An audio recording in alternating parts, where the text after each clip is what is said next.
Hi guys, welcome back our YouTube channel Anju Gowda Kannada blogs. ಎಲ್ರಿಗೂ ನಮಸ್ಕಾರ. ಎಲ್ಲರೂ ಹೇಗಿದ್ದೀರಾ? ಐ ಹೋಪ್ಸ್ ಎಲ್ಲರೂ ಚೆನ್ನಾಗಿದ್ದೀರಾ ಅನ್ಕೋತೀನಿ. ನಾನು ಕೂಡ ಚೆನ್ನಾಗಿದ್ದೀನಿ. ಗೈಸ್, ಇವತ್ತಿನ ಬ್ಲಾಗ್ ಬಂದು ನಮ್ಮ ಪಾಪುದು ಬೇಬಿ ಫೋಟೋಶೂಟ್ ಇದೆ. ಆಲ್ರೆಡಿ ತಮ್ಬ್ಲೈನಲ್ಲಿ ನೋಡಿರ್ತೀರಾ ಏನು ಅಂತ. ಸೊ ಇವತ್ತು 4 ಮಂತ್ ಬೇಬಿ ಫೋಟೋಶೂಟ್ ಮಾಡೋಣ ಅಂತ ಮಾಡ್ತಾಯಿದ್ದೀನಿ. ಮತ್ತೆ ಬಿಟ್ಟಿದೆ ಗೈಸ್, ಇವತ್ತೊಂದು 4 ಮಂತ್ ಬೇಬಿ ಫೋಟೋಶೂಟ್ ಅಂತ ಅಂದ್ಬಿಟ್ಟು ನಾನು ಇಲ್ಲಿ ಫೋಟೋಶೂಟ್ಗೆ ಅಂತ ಅಂದ್ಬಿಟ್ಟು 10 ಬಲೂನ್ಸ್ನ ತರಿಸಿದ್ದೀನಿ. ಸೊ 4 ಆಗಿದ್ರೆ ಸಾಕಾಯ್ತದೆ, ಇರಲಿ ಅಂತ ಅಂದ್ಬಿಟ್ಟು 10 ಬಲೂನ್ಸ್ನ ತರಿಸಿದ್ದೀನಿ. ಇವಾಗ ಬ್ಲಷ್ ಮಾಡೋಣ ಬನ್ನಿ ಗೈಸ್. ಏನಪ್ಪಿ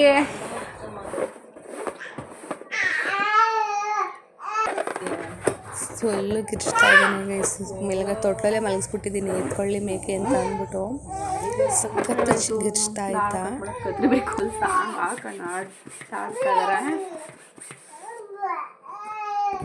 ಸೊ ಸೆಕೆಂಡ್ ಬಲೂನು ಆಯಿತು. ನಮ್ಮದೇ ಸಮಯ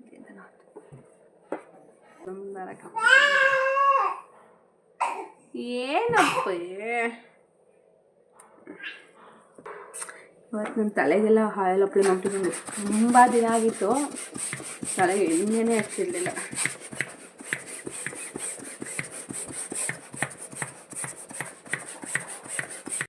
ನಾನಿಲ್ಲಿ ಸಾವಂತಿಗೆ ಹೂ ತಗೊಂಡಿದ್ದೀನಿ. 4 ಅಂತ ಸಾವಂತಿಗೆ ಒಲೆ ಬರೋಣ ಅಂತ ಅಂದ್ಬಿಟ್ಟು. ನೋಡಿ ಗೈಸ್, ಫೈನಲಿ ಹೀಗೆ ಬಂದಿದೆ. ಸಿಂಪಲಾಗೆ ಮಾಡಿದ್ದೀನಿ. ಹೇಗೆ ಬಂದಿದೆ ಅಂತ ಕಮೆಂಟ್ಸ್ ಮಾಡಿ.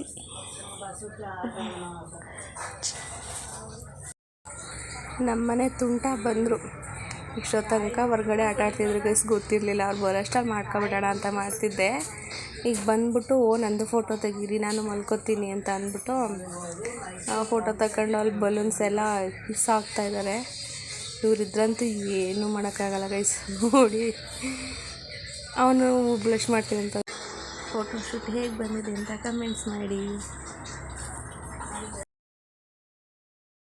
ಹಾಗೆ ಫೋಟೋಶೂಟ್ ಎಲ್ಲ ಆದಮೇಲೆ ಬೆಳಗ್ಗೆ ಪೂಜೆನೂ ಆಯಿತು.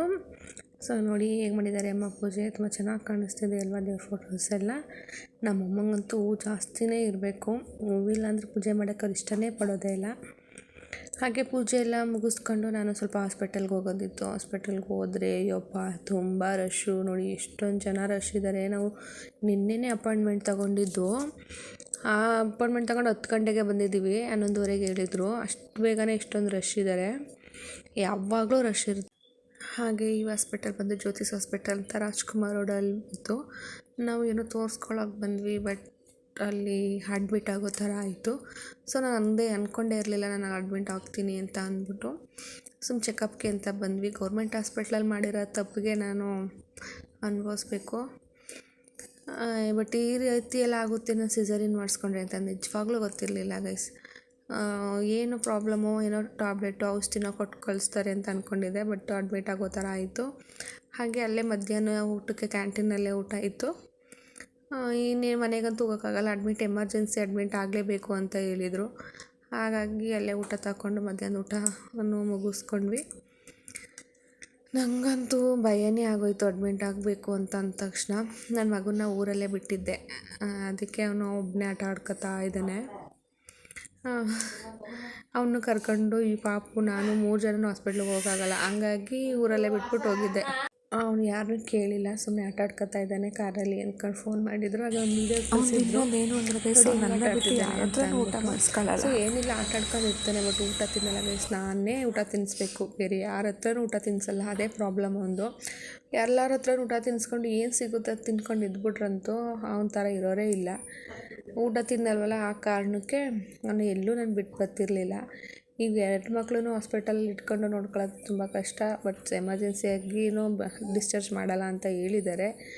ಹಾಗೆ ಧನೀಶ್ ಮಲಗ್ತಾನೆ ಇರಲಿಲ್ಲ ನೈಟು. ಅವನಿಗೆ ಸಣ್ಣ ಡಿಸ್ಟರ್ಬೆನ್ಸ್ ಆದ್ರೂ ಮಲಗಲ್ಲ ಗೈಸ್. ಥಟ್ಟಂತ ಎದ್ಬಿಡ್ತಾರೆ. ನಮ್ಮಮ್ಮ ತೂಗ್ತಾ ಇದ್ದಾರೆ, ಮಲ್ಕಪ್ಪ ಅಂತ. ಅವ್ರಿಗೂ ನಿದ್ದೆ ಬರ್ತಾಯಿದೆ. ಆದರೆ ಇವನು ಮಾತ್ರ ಮಲಗ್ತಾನೇ ಇಲ್ಲ.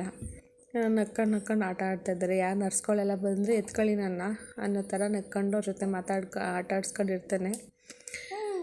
ಆದ್ರೂ ಮಕ್ಕಳನ್ನ ಇರಿಸ್ಕೊಂಡು ಹಾಸ್ಪಿಟ್ಲಲ್ಲಿ ಇರೋದಂತೂ ತುಂಬಾ ಕಷ್ಟ. ನನಗೆ ಯಾವಾಗ ಡಿಸ್ಚಾರ್ಜ್ ಮಾಡ್ತಾರೋ ಅಂತ ಅನಿಸ್ಬಿಟ್ಟಿತ್ತು ಒಂದೇ ದಿನಕ್ಕೆ. ಇನ್ನು ನೆಕ್ಸ್ಟ್ ಡೇಗೆ ಉಪ್ಪಿಟ್ಟನ್ನ ನಾಷ್ಟ ತರಿಸ್ಕೊಂಡಿದ್ವಿ. ಅಲ್ಲೇ ಫೋನ್ ಮಾಡಿದ್ರೆ ಸಾಕು, ತಿಂಡಿನ ರೂಮ್ಗೆ ತೊಗೊಬಂದು ಕೊಡ್ತಾರೆ. ನಾನು ತಿಂಡಿ ಎಲ್ಲ ತಿಂದ್ಕೊಂಡು ಟ್ಯಾಬ್ಲೆಟ್ ಎಲ್ಲ ತಗೊಳ್ಳೋ ಅಷ್ಟರಲ್ಲಿ ಡಾಕ್ಟರ್ ರೌಂಡ್ಸಿಗೆ ಬಂದಿದ್ದರು. ಮೋಸ್ಟ್ಲಿ ನಾನು ಡಿಸ್ಚಾರ್ಜ್ ಮಾಡ್ಬೋದೇನೋ ಇವತ್ತಾದ್ರೂ ಸೆಕೆಂಡ್ ಡೇಗೆ ಅಂದ್ಕೊಂಡೆ. ಅವರಿಲ್ಲ, ಅದು ಕ್ಯೂರ್ ಆಗೋದು ತುಂಬ ದಿನವೇ ಬೇಕು, ಹಾಗಾಗಿ ಈಗಲೇ ಡಿಸ್ಚಾರ್ಜ್ ಮಾಡಲ್ಲ ಅಂತ ಅಂದರು. ಏನಾಗೈತೆ ಅಂತ ನಾನು ನೆಕ್ಸ್ಟ್ ವ್ಲಾಗಲ್ಲಿ ಹೇಳ್ತೀನಿ. ಪಾಪ ನನ್ನ ಹಸ್ಬೆಂಡು ಮಧ್ಯಾಹ್ನಕ್ಕೆ ಊಟ ತಗೊಬಂದಿದ್ರು, ಫುಲ್ಲು ನೆಂದುಬಿಟ್ಟಿದ್ರು. ಡಾಕ್ಟ್ರಂತೂ ಈ ಥರ ಆಗಿದೆ ನನಗೆ ಪ್ರಾಬ್ಲಮ್ಸು ಅಂತ ಹೇಳಿದ ತಕ್ಷಣ ಸಖತ್ ಹತ್ಬಿಟ್ರು. ನನಗಂತೂ ಬೇಜಾರೇ ಆಗೋಯ್ತು. ನಾನೇ ಧೈರ್ಯ ಹೇಳಿದೆ, ಏನೂ ಆಗೋಲ್ಲ, ಸುಮ್ಮನೆ ಇರಿ, ಎಲ್ಲ ಒಳ್ಳೆಯದಾಗುತ್ತೆ ಅಂತ ಅಂದ್ಬಿಟ್ಟು ಸುಮ್ಮನೆ ಇರಿಸ್ದೆ. ಹಾಗೆ ಸ್ವಲ್ಪ ಹೊತ್ತು ಪಾಪು ಜೊತೆ ಆಟ ಆಡ್ಕೊಂಡು ಹೋದ್ರು. ಅವ್ನಿಗಂತೂ ಅವ್ರ ಅಪ್ಪ ಕಂಡ್ರೆ ಸಖತ್ ಇಷ್ಟ. ನನಗೆ ಇಬ್ಬರು ಮಕ್ಳಿಗೂ ಅವ್ರ ಅಪ್ಪ ನನಗಿಂತ ಜಾಸ್ತಿ ಅವ್ರ ಪಪ್ಪನ ಇಷ್ಟಪಡ್ತಾರೆ. ಹಾಗೆ ನನಗೇನು ಪ್ರಾಬ್ಲಮ್ ಆಗಿತ್ತು ಅಂದರೆ, ಸಿಸರಿನ್ ಮಾಡಿದ್ರಲ್ಲ ಗೌರ್ಮೆಂಟ್ ಹಾಸ್ಪಿಟ್ಲಲ್ಲಿ, ಅವರು ಕರೆಕ್ಟಾಗಿ ಸಿಸರಿನ್ ಮಾಡಿರಲಿಲ್ಲ. ಹಾಗಾಗಿ ನನಗೆ ಅದು ಎಫೆಕ್ಟ್ ಆಯಿತು. ಸರಿಯಾಗಿ ಸೆಕ್ಷನ್ ಮಾಡದೆ ಹೊಲಿಗೆ ಹಾಕ್ತೇನೆ ಅದು ಗಾಯ ಆಗಿಬಿಟ್ಟು ತುಂಬ ಎಫೆಕ್ಟ್ ಆಯಿತು ನನಗೆ. ಹಾಗೆ 3ನೇ ದಿನಕ್ಕೆ ಡಿಸ್ಚಾರ್ಜ್ ಮಾಡಿದ್ರು. ಇನ್ನೂ 1 ವಾರ ಇರಬೇಕು ಅಂತ ಹೇಳಿದ್ರು. ಬಟ್ ಇರೋಕ್ಕಾಗಲಿಲ್ಲ. ಪಾಪುನ ಇಟ್ಕೊಂಡು ಇನ್ನೂ 1 ವಾರ ಇರೋಕ್ಕಾಗಲ್ಲ ಮ್ಯಾಮ್, ನಾವು ಏನೇ ಇದ್ದರೂ ಅಲ್ಲಿಂದನೇ ಬಂದು ಅಪ್ ಡೌನ್ ಮಾಡ್ತೀವಿ, ಹತ್ರ ಇದೆ ಊರು ಅಂದ್ಬಿಟ್ಟು ಎಲ್ಲ ಮೆಡಿಷನ್ಸ್ ಎಲ್ಲ ನಾನು ಮನೆಗೆ ಬರ್ಸ್ಕೊಂಡೆ. ಗೌರ್ಮೆಂಟ್ ಹಾಸ್ಪಿಟಲ್ ಮಾಡಿರೋ ತಪ್ಪಿಗೆ ನಾನು ಇಷ್ಟೊಂದು ಪಶ್ಚಾತ್ತಾಪ ಪಡಬೇಕಾಯಿತು. ನಿಜವಾಗ್ಲೂ ನಾನು ಯಾಕಾದರೂ ಹಾಸ್ಪಿಟಲ್ಗೆ ಹೋದ್ರು ಡೆಲಿವರಿಗೆ ಅಂತ ಅನಿಸ್ಬಿಡ್ತು.